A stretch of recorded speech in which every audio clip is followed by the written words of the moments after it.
community agencies that have been trying very hard to help with DACA folks, but again, I think the invisibility is amazing, what we don't know, and the rhetoric coming from our government is making things obviously much more difficult if you're different. Oh, yeah. So, because of the philanthropic work that we're doing is called Forward Promise, I was mentioning the Robert Wood Johnson Foundation funding, we've learned more about other communities' needs and challenges, and Make the Road New York is one of those, I would say, that stood out to us.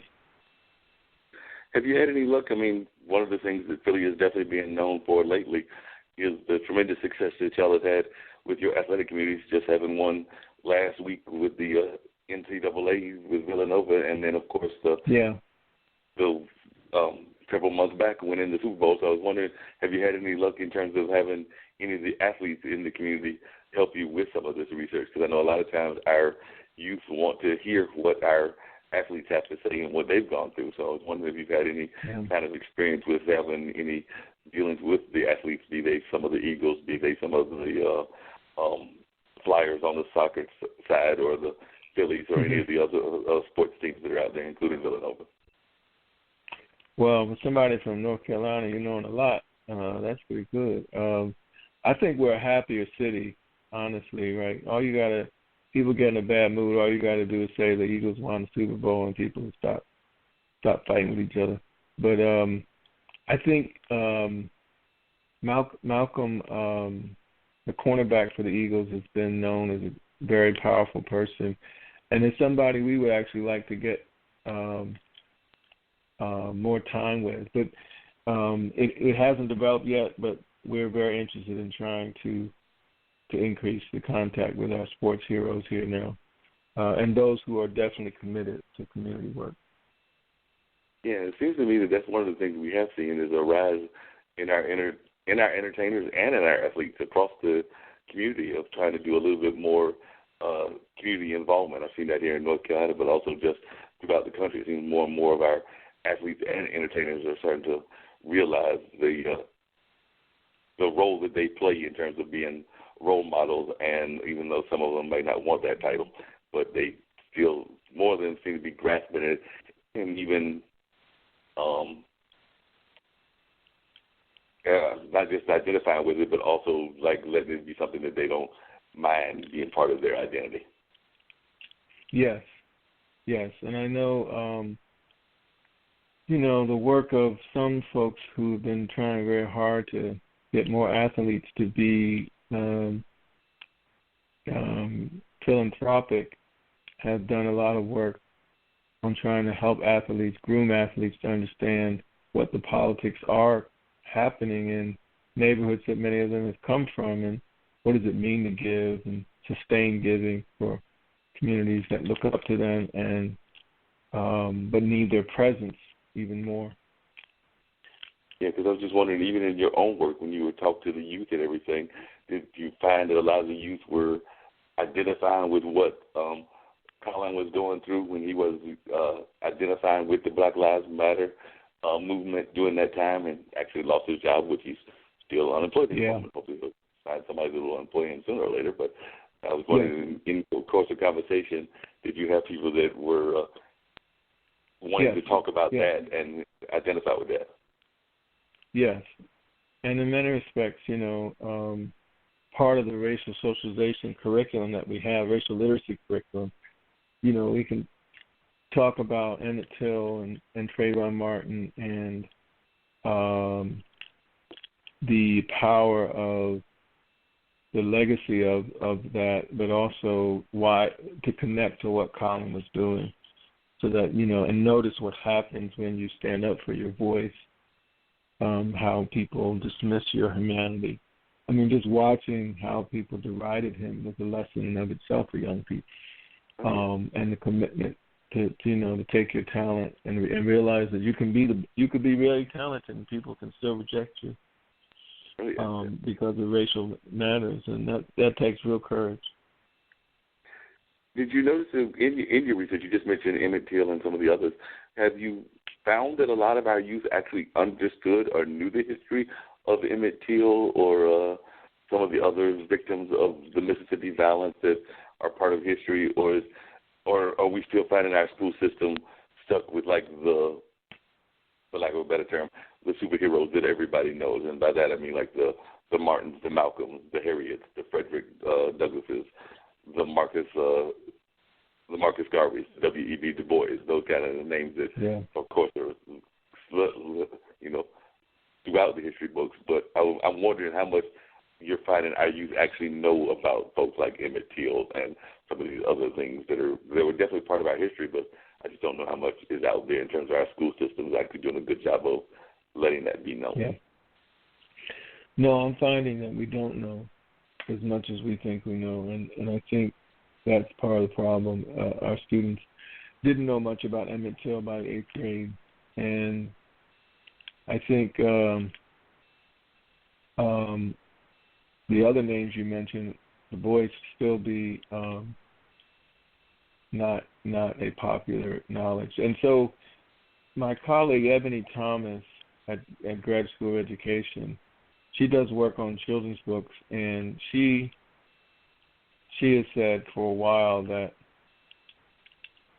the problem of even children's books, rarely do you see clarity of truth around enslavement. So I think she said close to 300 books focus on kids of color out of 3,000 within a year, 3,000 new books. And so part of the process is that many of those books glorify slavery by talking about heroic efforts without talking about the tragedy. And so I think we have less knowledge now about what's going on in black history than we did even 20 years ago. And that means that the work obviously isn't done, but we're going backwards in kids' knowledge. And they need to know not only the work of, not only the heroes, but also the struggles that the heroes went through. Because in her work, in Ebony Thomas' work, she's finding that kids don't see slavery as that big a deal because they haven't been taught about the horror. And this one last plug, my brother Brian Stevenson is opening a museum.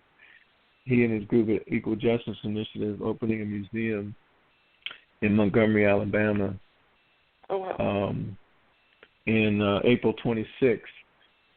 And it's about the history of lynching, and it'll be around peace. And it's a legacy or a museum of peace, and a memorial to honor those who have passed, those who've been lynched. They have the largest database of lynching in the history of these men and women who've been murdered.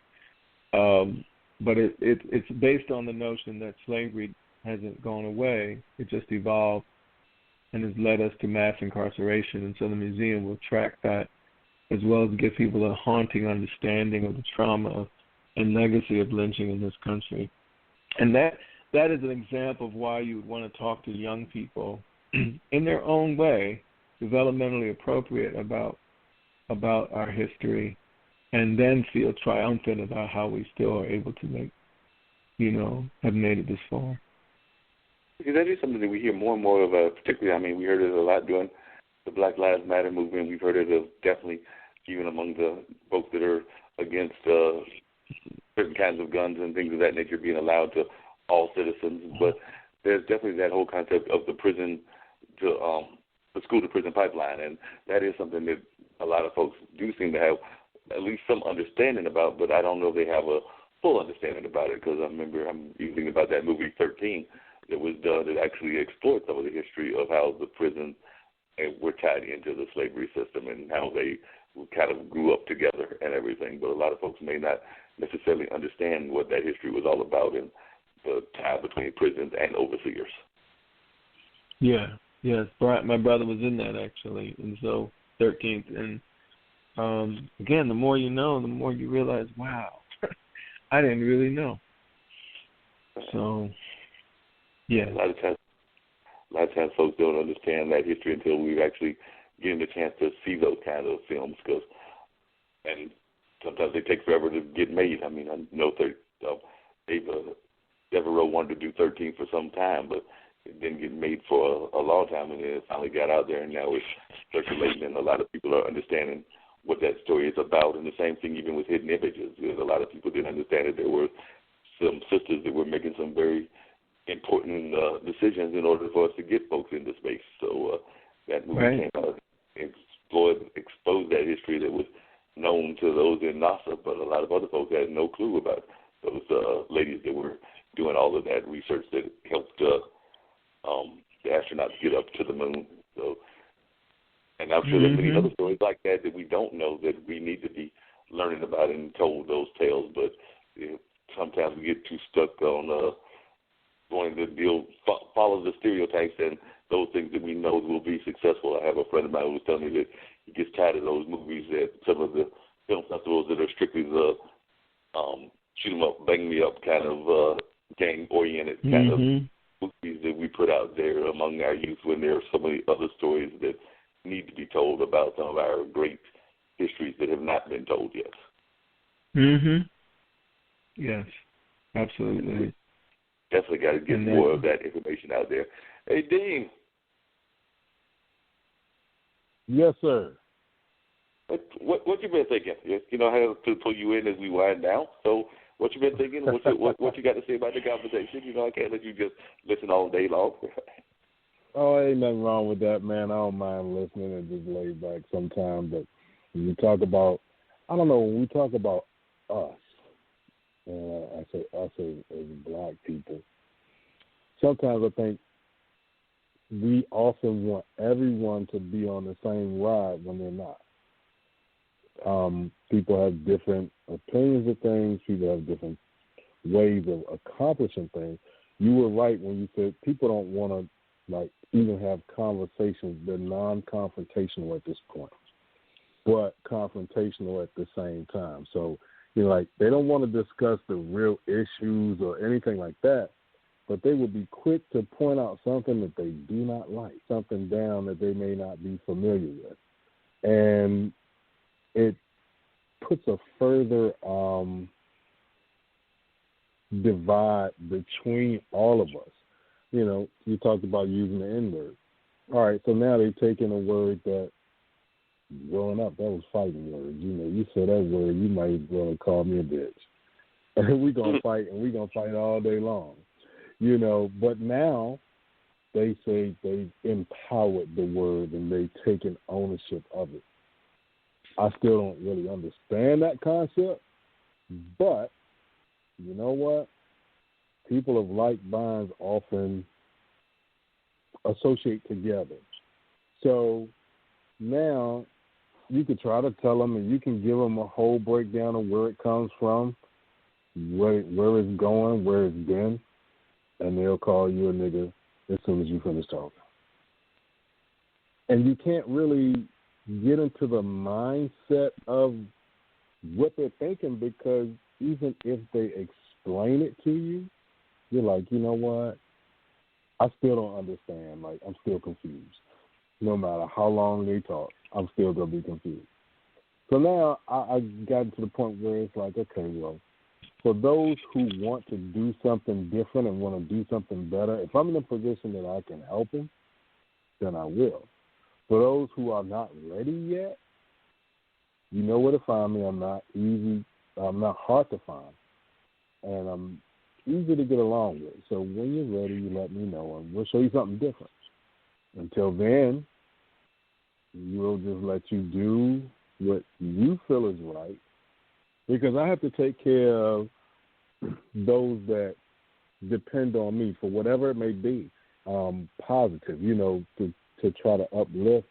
I can't lift everyone up, but I can definitely do my part to uplift those in the places where I can. I also need advice. I also need encouragement and all of that. So I have those like minds to lean on when, you get to that point where you find that balance. You're able to have conversations with everyone from the person that's a substance abuser to the person with a doctorate degree.